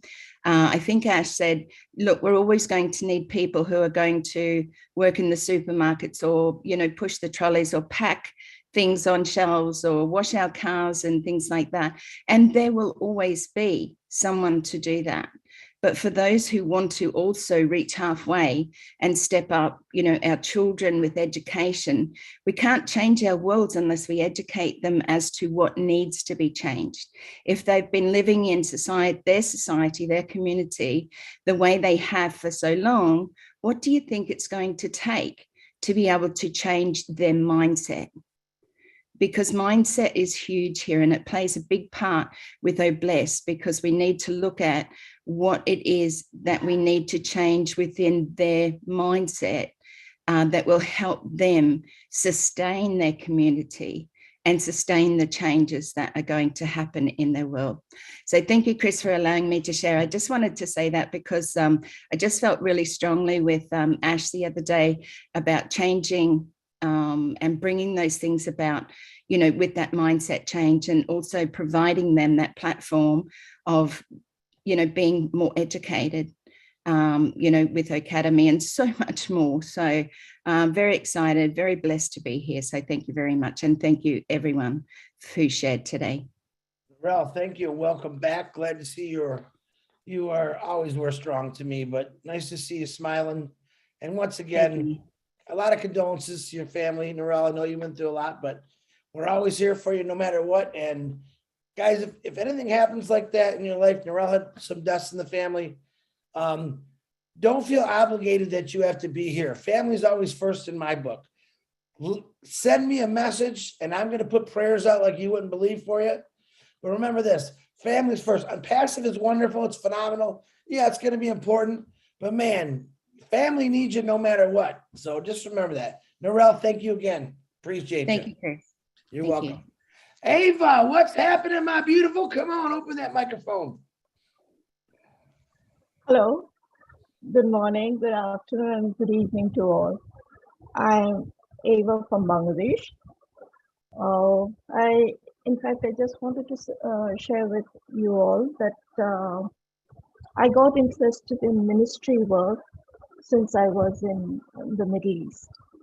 And we used to help out there. And from there, actually, I was very much involved in all this.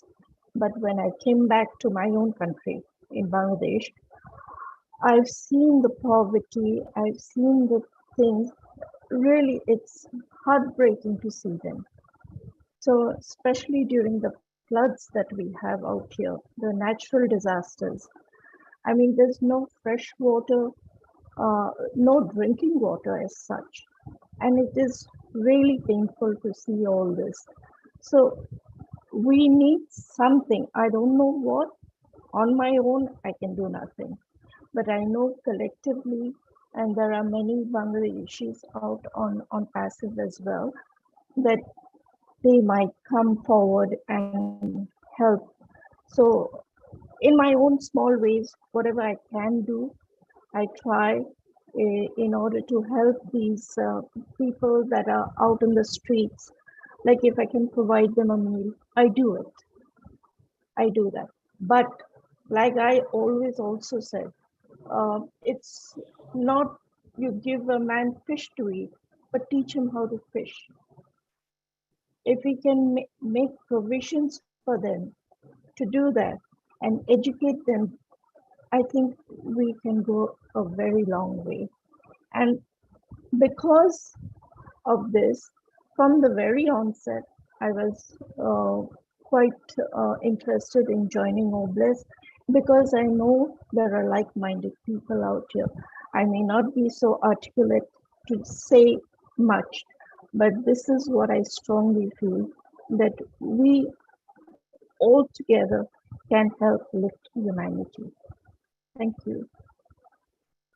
Ava, I want to, number one, I want to call you out because in the last few weeks, I've noticed you really outspoken from Bangladesh. You know what I feel about Bangladesh? Absolutely love the country.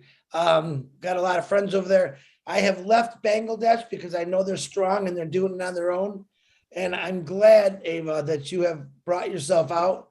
And listen, it's on the way.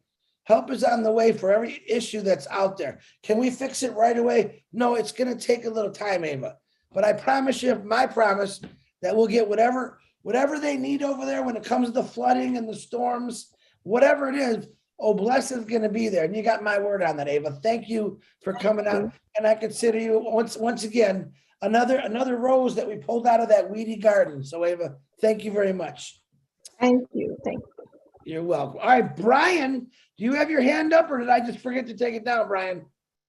No, I just wanted to make another comment, but I just love to use other people's word and stealing from Ava now. I'm stealing Ava coin word, teach a man how to fish. And I just wanted to talk about one last item, that teaching a person how to fish. OBLES, let's move back to OnPassive. OnPassive is going to give us the ability to ensure that we have people who are capable of affording to build homes to the standard that Jeff spoke about. Jeff Pinder spoke about all of the new codes. I will speak about one building and then I'll end my conversation so you can understand me on a good note. There's one building on the eastern side of the island that was built by a lady in Florida, and she built it to the code. There were no damages and the house was dry inside when she went in. Practically all of the homes were damaged. If they were not damaged, they were wet. So I'm just saying, OBLES can help humanity. OnPassive will help us help our people to build houses, homes, buildings to code. Thank you for letting me speak again. Brian, you can speak anytime you want. You guys are unbelievable show tonight. Now, I think it says 10:45. My old eyes can't see that far, but if there's no one else that has anything else to say, we can actually give our gratitude and thanks to these wonderful people. But if right now, let me give a last call. Does anyone have anything else they want to add to this? And we can actually shut it down a little early. I know Janet is dealing with her mom right now, but anyone, last call for a hand up. I'm going to put yours down, Brian. Anybody? All right. Oh, we got one. Robert Oates. Go ahead. I knew it. Why did I know you were going to do that, Robert? Go ahead, brother. Unmute yourself. Hey, everybody. Just for the record, I mean, it's just, I've been listening to all these things been happening there, and I got thinking of like the last few weeks, my brain's been just out of whack and thinking all these things I can do with this. The oncoming apples coming. I got thinking about making maybe somebody here in Canada or somewhere in the world could make a factory that can make hydrogen motors, or what do you call it, something to still have, the sunlight, still the water, and make some, pumps here and there, free running off the grid. Number of things I've been thinking about too, with Jeff Pinder and Engineer Mike. In order to build these buildings and stuff, you got to make sure that ground is good and solid. There's lots of materials that, you can make better things that work, iron, steel, beams, cement, anything like something strong and tough, without not necessarily screw them all in, weld them in, make it permanent. And, I'm sure there's a lot of ideas of a lot of other guys, and that would create work. For the factories that make these engines, that pipes and stuff that has to be laid, all kinds of wire, and, lots of work. So we can be creative. You just got to put our minds together and do it. Get together. That's the main thing. That's all I want to say. Thanks, Chris. Thanks for having me on. Happy birthday there, Bruce. Absolutely, Robert. Where did William, where did Richard Lamute go? Richard, you had your hand up. You want to say something? Robert, thank you very much. I appreciate you, brother. You're looking good, man. Oh, you beautiful men, women, and children of the world, from the bottom of my heart. I've been listening, Oh, God. I love this Obless webinar. It's just unbelievable, I thought I've seen poverty, but this Obless webinar has taught me, even the poverty that I see here and that I had doesn't compare to what's going on in the world. It's just sad, sad to see all that suffering everywhere, And one mention, about don't blame the governments all the time, because it's true. What that person said, they don't have the finances. They have the finances for war, but they don't have the finances to help people. Now, I remember asking a politician one time, why are you not helping the homeless people here in Canada or in the US? And he says, because helping other countries is political. Helping our own country is not political. That's the answer I received. So yes, there is corruption out there, but there's also good ones. There's also some that are really try, but they just don't have the power. But Obless to me is going to make miracles, and I mean all over the world. I'm already trying to figure out how to get a T-shirt that's going to say on Passive Angel, Alabama, and on Passive Angel, Ontario, and etc. I'm thinking once I'm blessed, and I'm going to travel. I'm going to travel all over the U.S. and Canada, and just promote on Passive and try and I will give them fish, but I will also at the same time teach them how to fish. That's my plan. I'm going to make sure I've got internet in the vehicle that I have, and I'll tell you, that money is going to fly and fly and fly to a lot of people. Every homeless person, every poor family that I see is going to get on Passive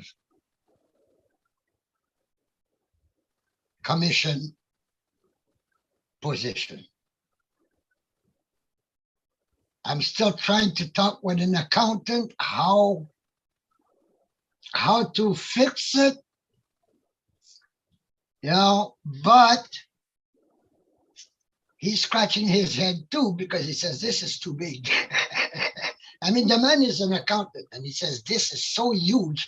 He says, I've got to study this, because I want to be charity by teaching how to fish. I also want to be a charity that I cannot get a receipt for. I mean, a person, if I buy him a position, he can't go and give me a receipt that's tax deductible. So that's what I have to figure out. I don't care if I have to give 30% of it to the government. They can have it. It's only I got to know, what is it better to rent a motorhome as a business to go all over the place, or to buy one? First thing he said is rent, because it's tax deductible. But that's my intention. Travel all over the place and just from city to city. The first place I go, believe it or not, is going to be the police department. Because if somebody knows where the homeless are, it's the police department. You know, but that's my intention. I want to spend the rest of my life helping other people that are still suffering. That's my plan. And I thank you all, and big kiss and big hug to all of you. I love y'all from the bottom of my heart. Thank you, Richard. Always nice to hear your voice, brother. I always love when you sneak in the end. I just know you're going to do it, but we got one that beats you. Stella, you want to unmute yourself, Stella, please? Yeah, hello, can you hear me? I can hear you, Stella. Go ahead. Okay, sorry, you can't see me. Good That's okay. evening. Hello, everybody. So good to be here. It's been a while I've spoken. I'm so grateful for everything that everyone is doing, even coming here. These minds that are full of love and compassion for our brothers and sisters that are less fortunate. Everything here is in my heart too, but I've been sitting here listening and wondering, you know, the communities that have this serious, destructive, inclement weather.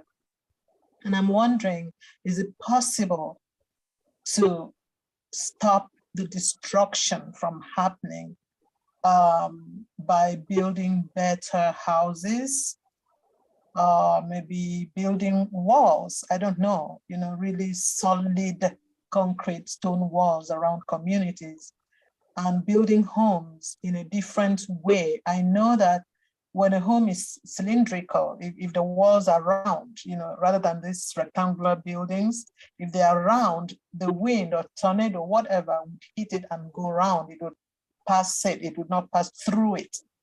So I don't know, this is just a thought, you know, maybe we should begin to think how we can achieve that with the governments of each country or each city or state, I don't know, in all these communities, in all these places where people suffer, because some people have never known anything else.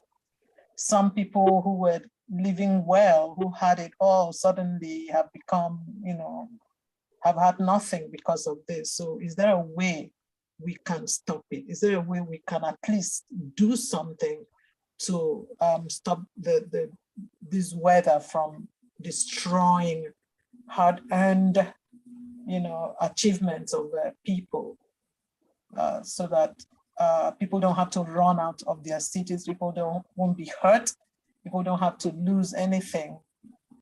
I don't know. I know there are shelters, but can we build? Is there a way? Can we look at this and begin to think about it, begin to prepare to have a better future, better buildings, solid buildings that can withstand these things? But I do know for sure that circular walls are better than rectangular ones when it comes to tornadoes.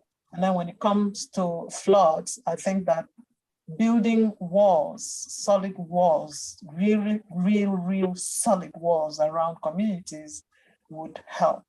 I live in Las Vegas. I know that in Las Vegas, there are beautiful communities walled off, but these walls cannot take flood, but we can build walls that can really withstand these floods and, you know, wall off the communities so that when those things happen, people don't have to lose anything. We won't lose lives and we won't lose property. That is one. And another thing I've been thinking, I have compassion for youths. Like in my country, I'm from Nigeria. Youths go through a whole lot. Even here, everywhere in the world, you know, youths are, when it's like when you become a youth, everybody forgets you. And we seem to forget that they have troubles, you know, they have confusion. A kid may think he or she is an adult now, but does not understand how the world functions. And then devastation comes and these youths are expected to be suddenly become parents or adults. In my country, the worst thing that happens to youths is education. You know, the university is always being on strike. And if there's something we can do for these youths, if there's a way we can bring them together to begin to talk to them about the future, about what to do for tomorrow in case of troubles like this, or how to, a better way to maturity, better attitude, you know, and all that. I really feel bad for them. In my country right now, kids have not been going to school. The university students have been at home. The college students have been at home. And it happens all the time.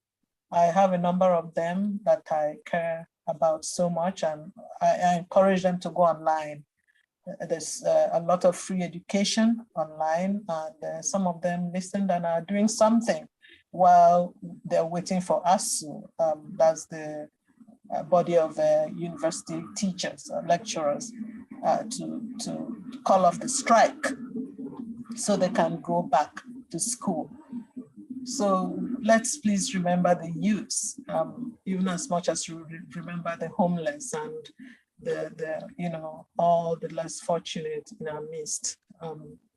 This is also our calling. This is also our heart to take care of them so that tomorrow will be better for them, that we don't have to worry about their tomorrow, about the future, because they are the future. So thank you very much. I really appreciate everything. I just like to quietly listen. And thank you for letting me speak and for listening. God bless you. Thank you. Thank you, Stella. Actually, does anyone want to answer? So she actually brought some really good questions up. I know, Brian, you raised your hand. Do you want to answer some of those questions, or do you have something else you want to say? I think I'll defer to Jeff. Let him speak first, and I'll speak after Jeff because he's directly in Grand Bahama. And my view is generally a countrywide view because I've been like on NEMA for in my entire work life. Perfect. Jeff, go ahead, buddy. Thank you, Brian. Chris, the thing about the new codes and stuff is that we are considering nations who've made adjustments to the way that they build and on post-Dorian, and the reshape of homes is being taken. I know family members who are building domes, concrete domes.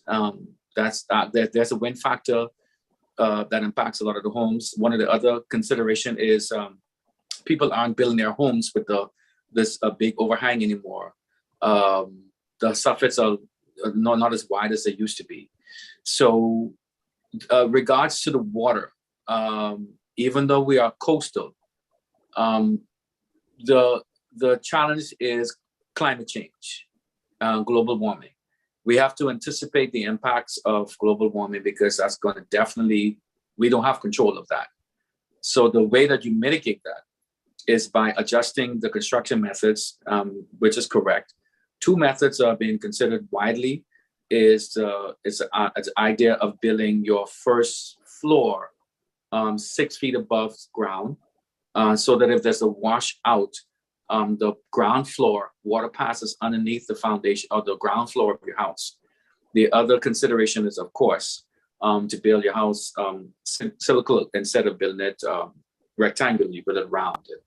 So there's definitely some homes that have been built like that. In East Grand Bahama, where the storm really devastated the island, there are several homes that meet those requirements for a house that's built, not on stilts. I don't like the term stilts, but if you know what I mean, they're built in columns. And the columns are 6 inches in diameter, and they are 6 feet, up to 6 feet tall. Some of them are even up to 8 feet tall. And so in the event that you have a water surge, which is deadly as well, the water passes underneath that first level and the house stays intact. There's several homes that we're using as models. It's funny, somebody mentioned it earlier. There's a gentleman's house right here in our community in West End who was a good friend of a former president. And they, as a gift to him, came a few years ago and rebuilt his house. And we were impacted by Hurricane Matthew a few years ago. And that was the only house in that area where there was impact that had no issues. Water went right underneath the floor, and it's fine. They were dried out. They had no issues. So that's a cheaper model. The more expensive model is going to use round models. Concrete is a big part of our construction method. Somebody mentioned the ground of the Bahamas, we're limestone base. So 6 inches down on the ground, you can strike solid rock. So what we do is we make sure that the foundation of the homes are dug into that ground. And so we don't have that issue. We also don't have a real issue with water, access to water, because of the amount of fresh water we have in the Bahamas. So in terms of rebuilding and the way that we build, I'm certainly in my neighborhood, I'm very coastal. My house right now is about 5 minutes away from the water. I'm walking. And we're considering seriously about taking that whole front coastline and just building strong piers made out of solid concrete to help buffer the impact of the water coming across into the island. Thank you for listening. There you go. I'm pretty sure that answered your question. Man, Jeff, I need to have a cup of you in that nighttime with all that stuff going on through your head. Thank you. That was a great answer. All right, Brian. Go ahead, Brian. Unmute yourself. Yeah. Thank you, Jeff. Thanks, Jeff. I appreciated you. I just want to speak from a broader perspective because I think sometimes the impact of some of these hurricanes are not known. Particularly the last hurricane, Dorian, we had up to about 23 feet of water on land. So if you imagine that type of environment, putting up a wall and all this other infrastructure, if your building is not built to code, it will not withstand this type of water ingress to the land. And then you're talking about hurricane winds. So I just want to give you an appreciation for that. And then after that, I just want to piggyback again. I love piggybacking on everyone's good idea. Jeff spoke about us deteriorating our earth. We need to start preserving the earth so little countries like ours can reduce all of this major impact that we're having on our society whenever there's a hurricane, because the hurricanes were not so severe. They're just becoming worse and worse. So we all could build a better world. We'll have a better place that we can live in. Thank you for letting me speak again. You're welcome, Brian. Actually, very, very wise words there. Okay, June Buckingham, I believe you're the last hand. And I gave a last call, and thank God I did, because look at all the people that would come out to speak. So June, please unmute yourself, my beautiful sister. Hello, Chris. Great webinar, guys. You guys hit a lot of where I have experienced, because I lived in Florida for 18 years. In the year 2005, we got hit with 5 hurricanes. Now I live here in Southeast Texas. Another hurricane alley here, as we get the ones off the Gulf. But Louisiana got hit most last year. But what I was, we have a town called Port Arthur. No matter what, it doesn't need to be a hurricane. They always flood. And now when people are rebuilding their houses, they're putting them up on those stilts that that gentleman was talking about. So I know exactly, you know, what he was talking about building them up so the water goes underneath them. And the families are, you know, now not dealing with the water. Their insurance is has come down because they're built their house up, so they're not going to be getting flooded. And it all has to be hurricane strength. So when they do come through, you know, they don't get the damage like the homes that are still on the ground. But Port Arthur, they're always under the water. We just had a rainstorm last week, and the roads out there had just flooded tremendously. Cars, you know, they always say, don't go through, turn around, don't drown, but they still want to go through it. But that's all I had to say. And you guys did a great webinar. Hit a lot of spots with me, as in hurricane, because I've been through a lot of them myself. Thank you guys. Y'all have a good night. Thank you, Miss June. Appreciate you. Okay, anyone that puts their hands up, I'm gonna have Albert beat you up. I'm joking. Guys, I want to say, first of all, let me thank the stars, which is everyone but the main people, which was Janet Butler. I'm not sure if she's here anymore. I know that she's taking care of her mom. Please say a prayer for Janet and her mom. They're going through some struggles right now. Also, Karina Mikes. You know what? I'm just going to say, I guess she had fallen and she had injured herself pretty good. Please say some prayers. Don't tell her I told you, but I believe in prayer so much. Pray for both those two wonderful ladies and everyone else out there that needs prayers, because I know there's a lot of you out there.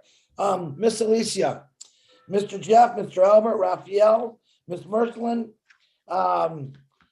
thank you. Thank you for coming on to the OBLES and teaching people why something is doing better than nothing, if I said that right. You know what I'm saying. What you guys got going is amazing to me.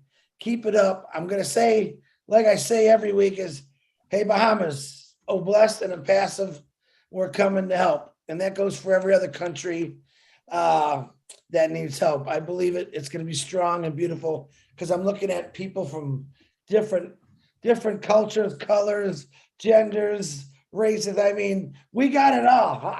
How can you stop us? We are a force to be reckoned with, as they say. All right, because we have all good people here of every kind of culture, which I absolutely love. We are, what did they used to say about New York? That's the melting pot. No. Impassive is the melting pot, and we're stirred everyone up. We all know each other. We all respect each other, and we're just going to kick some, excuse my language, OBLES is going to kick some ass fixing problems that we haven't fixed in many years. And Bahamas, we're going to come and we're going to take care of that.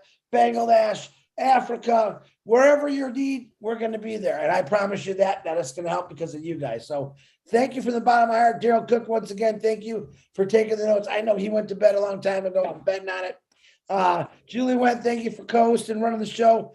Everyone that spoke, I seen a few really great people in here again, which are all of you, but some of you caught my attention. You triggered that in my brain, and I wrote your names down. I think that you're all phenomenal, and I know you're all tired, and you're tired of listening to this big mouth talk. So at this point, unmute yourself. God bless you all. Oh, bless you all, and say goodnight. Thanks, All right. Chris. Love you all. Thank you all. God bless. God bless. See you next week. Bye. Bye. Happy birthday, Bridget. Bye, guys. Bye, everyone. Bye. Good night. Bye. Bye, everyone.